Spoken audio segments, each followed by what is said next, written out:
Welcome back to my channel. ఈరోజు ఏం జరగబోతుందో తెలుసుకుందామా? ఇంకా ఎపిసోడ్లోకి వెళ్ళిపోతే బాలు రాజేష్తో కలిసి ఒక ప్లాన్ అయితే చేస్తాడు. ఇక రాజేషు, ఏంటి బాలు, ఏం చేయమంటావు? చూడు, వాడి వాలకం చూస్తుంటే వాడు మేక కొట్టు పెట్టుకున్నోడులా కనిపిస్తున్నాడు. వాడు ఖచ్చితంగా మలేషియా నుంచి రాలేదు. అది నిరూపించాలంటే ఏదో ఒకటి మనం చెయ్యాలి. అందుకే అది నిరూపించడానికి నేను ఒక ఐడియా చెప్తాను విను అంటూ బాలు అయితే రాజేష్కి తను ఏదో ప్లాన్ అయితే చెప్తాడు. ఇక రాజేష్, సూపర్ బాలు, ఇలా చేస్తే ఖచ్చితంగా వాడేంటో వాడు ఎక్కడి నుంచి వచ్చేస్తాడో తెలిసిపోతుంది, సరేనా? నువ్వు వెళ్ళి పంచుడు అని చెప్పేసి అంటూ ఉంటే ఇంతలోకి అప్పుడే రోహిణి అయితే ఇక దగ్గరికి వస్తుంది. ఇక మాణిక్యమైతే రోహిణిని చూసి, పాపా వచ్చేసావా? ఏయ్ పాప అని పిలిచావో? రాత్రి కొట్టానుగా, ఈరోజు స్టీల్ బాటిల్తో కొడతాను.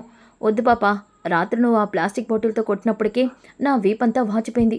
ఇప్పుడు స్టీల్ బాటిల్తో కొడితే నా పని అయిపోయినట్టే. ఆ పని చేయకు పాపా. చూడు, ఈ రోజు నుంచి నేను చెప్పిన స్క్రిప్ట్ని నువ్వు ఫాలో అవ్వు. ఓన్గా నీ ఇష్టం వచ్చినట్టు మాట్లాడావో? లేదు పాపా, నువ్వేం చెప్తే అలాగే మాట్లాడతాను. మొత్తం నువ్వు చెప్పినట్టే చేస్తాను అని వెనకాలే ఇక రోహిణి, సరే నువ్వు ఈరోజు ఇక్కడ ఉంటానని, 2 రోజుల్లో వెళ్ళిపోతానని మా అత్తయ్య వాళ్ళతో చెప్పు. అదేంటి, ఎందుకు పాపా? ఎందుకంటే ఈ 2 డేస్ నీ పర్ఫార్మెన్స్ చూసే రాజమౌళి గారు నీకు మూవీ ఛాన్స్ ఇవ్వాలో లేదో డిసైడ్ అవుతారు. నీ ఆడిషన్స్ అయిపోయినాయి. ఈ 2 డేస్లోనే నీ పర్ఫార్మెన్స్ ఏంటో నువ్వు ప్రూవ్ చేసుకోవాలి. అవునా పాపా? అయితే ఈ 2 రోజుల్లో నా నటన విశ్వరూపాన్ని చూస్తావు కదా. ఎలా అయినా ఆ బాలుగడి కంటే నేను బెస్ట్ పర్ఫార్మర్నని రాజమౌళి సార్ అనుకునేలా చేస్తాను అని చెప్పేసి అంటూ ఉంటాడు.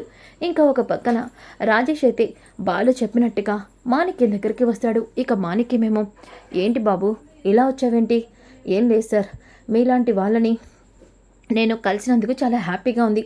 అందుకే మీతో కలిపి సెల్ఫీ దిగుదామని అని వెనకాలే ఇక మాణిక్యం, అబ్బో నిజమేలే, రేపు నేను పెద్ద మూవీలో యాక్ట్ చేసినప్పుడు నువ్వు నా సెల్ఫీ తీసుకొని సంతోషంగా ఉండొచ్చు కదా అని అంటాడు. మీరు మూవీలో యాక్ట్ చేస్తారా అని చెప్పేసి ఇక రాజేష్ అంటాడు.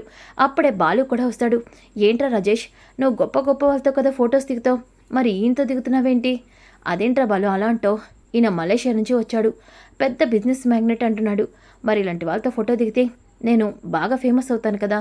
అవునవును, త్వరగా సెల్ఫీ దిగు అని వెనకాలనే నిజమనుకొని మాణిక్యమైతే ఇక రాజేష్కి సెల్ఫీ ఇస్తాడు. ఇక ఆ సెల్ఫీ తీసుకున్న బాలు అలాగే రాజేష్ ప్లాన్ సక్సెస్ అన్నట్టు సైగ చేసుకుంటారు.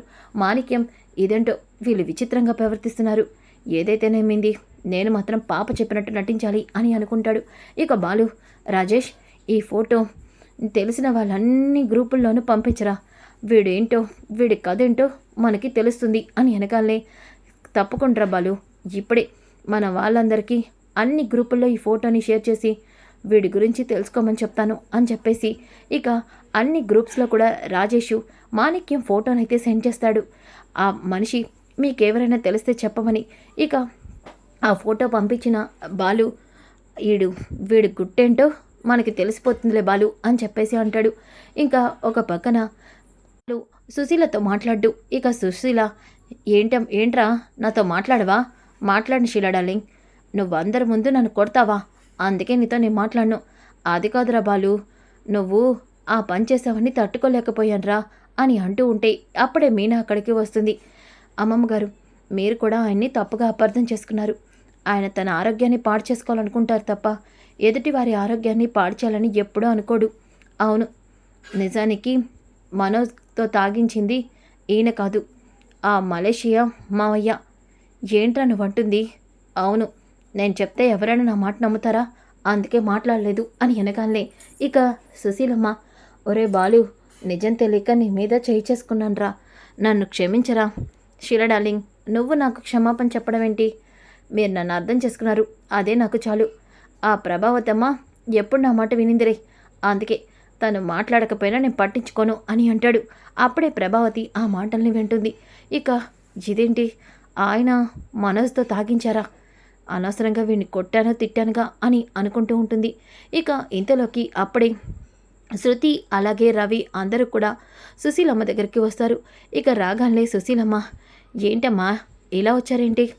అది కాదమ్మమ్మ, మేము వచ్చినప్పటి నుంచి ఇక్కడ నాన్ వెజ్ తినలేదు, నాకు నాన్ వెజ్ తినాలనిపిస్తుంది. అందుకే రవితో కలిసి మేము బయట రెస్టారెంట్కి వెళ్ళి నాన్ వెజ్ తినొస్తాం అని వెనకాలే ఇక బాలు, హలో డబ్బులమ్మా, నువ్వు అక్కడ సిటీలో తిన్నట్టు ఇక్కడ రెస్టారెంట్లో కోడి పలవు, అలాగే బిర్యానీ, తందూరి చికెను, లెగ్ పీస్లు, జాయింట్లు ఇవేమీ ఇక్కడ ఉండవు. ఏంటి రవి, ఇవన్నీ నిజంగా ఇక్కడ దొరకవా అని వెనకాలనే ఇక మీనా, శృతి, ఆయన ఉత్తినే అలా మాట్లాడుతున్నారు. అక్కడ దొరికినన్ని రకాలైతే ఇక్కడ దొరకవు. ఏవో నార్మల్గా బగారా రైస్, బిర్యానీ లాంటివి దొరుకుతాయి. అవునా రవి అని అంటూ ఉంటే ఇక సుశీలమ్మ, ఏ అమ్మాయి నువ్వేమీ భయపడకు, మీ అందరికీ కావలసినవన్నీ రేపు నేను ఇంట్లోనే వండిస్తాను అని వెనకాలే ఇక బాలు, షీలా డార్లింగ్, నువ్వు చెప్తుంది నిజమా? అవును, రేపు ఏటపోతునే ఇప్పిస్తున్నాను. ఆ పొట్టేలతో మీకు కావాల్సిన అన్నీ తయారు చేయిస్తాను. అలాగే నాటుకోడి వేపుడు, లెగ్ పీసులు అన్నీ చేయిస్తాను, సరేనా అని వెనకాలే అందరూ కూడా చాలా హ్యాపీగా ఫీల్ అవుతారు. ఇంకా ఒక పక్కన అయితే ఒకరి తర్వాత ఒకరు రాజేష్కి మెసేజ్లు పంపిస్తూ ఉంటారు. ఆ మెసేజ్ చూసి ఒక్కసారిగా రాజేష్ షాక్ అయిపోతాడు. ఇదేంట్రా బాబోయ్, వీడి ఫోటో పంపిస్తే మటన్ కావాలి, మటన్ కేసీ కావాలి అని ఇలా పంపిస్తున్నారేంటి, నాకేం అర్థం కావట్లేదే, ఈ విషయం వెంటనే బాలుగడికి చెప్పాలి అంటూ రాజేష్ అయితే బాలునా, బాలు బాలు అని బాలు దగ్గరికి వస్తాడు. అప్పుడే మీనా అక్కడ ఉంటుంది. ఇక బాలు, ఏమైందిరా బాలు, ఒకసారి నువ్వు విట్రా అని వెనకాలే బాలు బయటకు వెళ్తాడు. ఇక రాజేష్ ఏమో ఇది ఒకసారి చూడు అని అంటూ ఉంటే, ఏంట్రా ఇదేంటి, వీడి ఫోటో కింద మటన్ కేజీ కావాలి, మటన్ 2 కేజీలు కావాలని పెట్టారు, అంటే ఖచ్చితంగా వీడు మటన్ కొట్టుడే, అందుకే నోరు తెరిసే చాలు మేక, మటను, ముక్క ఇవి తప్ప వీడి నోట్లోంచి ఏమీ రావట్లేదు. నా అనుమానమే నిజమైంది. అవునరా బాలు, వీడు మటన్ కొట్టు పొలలో పనిచేసేవాడు, అందుకే వీడి నోట్లోంచి మటన్ అనే మాటే వస్తుంది. ఇంకా వీడి గురించి డీటెయిల్స్ ఎలా అంటే ఈ నెంబర్ వాళ్ళకి ఫోన్ చేస్తే మనకి ఇంకా తెలుస్తే ఉండు అంటూ ఫోన్ చేస్తాడు. ఇక అప్పుడే రాజేష్ ఫోన్ చేయగలనే అతను హలో అని వెనకాలే ఇక బాలు, నేను బాలున్రా, వాడి ఫోటోని పంపించగలనే, కేజీ మటన్ కావాలని అందరూ కూడా మెసేజ్లు పెడుతున్నారేంటి, వీడు ఏం చేస్తుంటాడు, అదేంటి బాలు, మన రాజమండ్రిలో గాయత్రి నగర్ లేదు, ఆ రోడ్డు మెయిన్ రోడ్లోనే వాడిది మటన్ కొట్టు మాణిక్యం అంటే చాలా ఫేమస్. అసలు మన వైపు ఊరుల్లో ఏదైనా ఫంక్షన్, నాన్ వెజ్ ఫంక్షన్ జరిగితే అక్కడ మటన్ కొట్టులోంచి ఆర్డర్లు పెడతారు. వాడు బాగా ఉంటాడే పందిలాగా, అయినా వాడి ఫోటో నువ్వెందుకు అడుగుతున్నావు అని వెనకాలనే, అవునా వాడి ఫోటో ఒకసారి పంపించు, వాడి మటన్ కొట్టు షాప్ కూడా అని వెనకాలనే మటన్ కొట్టు షాప్ని పంపిస్తాడు. ఇక బాలు అది చూసి, అంటే ఈ పార్లర్ అమ్మ చెప్తుందంతా అబద్ధం, వాళ్ళ మావయ్య మలేషియా నుంచి వచ్చాడని చెప్పి మనల్ని అందరినీ మోసం చేస్తుంది. ఈ పార్లర్ అమ్మ మావయ్య మటన్ కొట్టు మాణిక్యం, కానీ దుబాయి, మలేషియా కోట్లున్నాయని ఈ ప్రభావతమ్మ దగ్గర నాటకాలు ఆడుతుందనమాట. చెప్తా, వేడితో నోటితోనే అందరి ముందు నిజం కక్కిస్తా, చూస్తూ ఉండు అని చెప్పేసి ఇక బాలు అయితే అంటాడు. ఇక ఉదయం అవుతుంది. ఉదయం అయిన తర్వాత ప్రభావతి, ఈరోజు మరిది గారు ఊరెళ్ళిపోతారంటండి, మనం ఊరెళ్ళేలోపు మనోజ్తో ఏదైనా వ్యాపారం చేయించమని అడగాలి. ప్రభా, ఆయన ఏదో రోహిణిని చూడటానికి ఇక్కడికి వచ్చారు, ఆయన అడగటం బాగోదేమో, మీరు అలాగే అంటారులేండి, రోహిణితో నేను చెప్పాను, నేను కూడా మాట్లాడతాను, తప్పకుండా మరిది గారు ఒప్పుకుంటారు, ఉండండి నేను మరిది గారి కోసం కాఫీ తయారు చేస్తాను అంటూ ప్రభావతి అయితే ఇక మాణిక్యం కోసం కాఫీ తయారు చేస్తూ ఉంటుంది. అప్పుడే బాలు ఇక అక్కడికి వస్తాడు.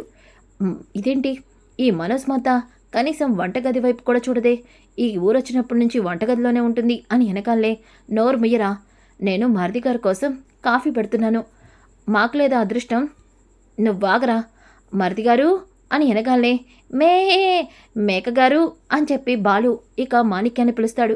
వెంటనే మేక సౌండ్ రావడంతో ఎక్కడ మేక ఎక్కడ అని పరుగులు పెడుతూ ఉంటే, వీడు వాలకం చూసారా, అచ్చం మేకలమ్మట పరిగెత్తే వాళ్ళ లేడు అని వెనకాలనే ఇక ప్రభావతి, నువ్వాపరా మరిదిగారు, ఇదిగోండి నేనే మీకోసం స్పెషల్గా కాఫీ కలిపాను, తాగి ఎలా ఉందో చెప్పండి అని వెనకాలనే కాఫీ తీసుకొని ఇక తాగుతూ ఉంటాడు. ఇక అలా తాగుతూ ఉంటే అప్పుడే సుశీలమ్మ అక్కడికి వస్తుంది. ఒరే సత్యం, పిల్లలు వచ్చినప్పటి నుంచి కూరగాయలే తింటున్నారు, అందుకే ఈరోజు మంచి పొట్టేల్ని తెప్పించాను, అది వేసి వాళ్ళకి కావాల్సిన బిర్యానీలు అలాగే నాటుకోడి వేపుడు, పులుసు అన్నీ పెట్టిస్తాను అని వెనకాలనే వెంటనే అక్కడ ఉన్న మాణిక్యం, అయ్యో అవునా బామ్మగారు? అయితే పొట్టేలు తలగా నరికేశారా? కాళ్ళు చేతులు తీసేశారా? ఎలా చేశారు? ఏంటి మేక మావయ్య, ఇవన్నీ నీకు బాగా తెలిసినట్టు చెప్తున్నావు. ముందేం చేయాలి? ఏం చేయాలంటావేంటి బాలు?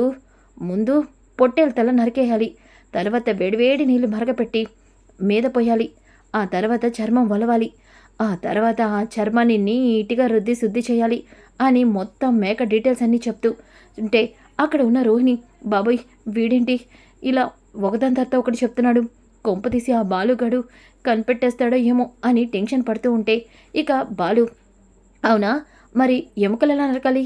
ఏముంది బాబూ, పదునైన కత్తితో తెచ్చి 2 కాళ్ళు నరికి ఆ బోన్స్‌ని ఆ ఆ ఎముకలతో పులుసు పెట్టుకుంటే భలే రుచిగా ఉంటుంది.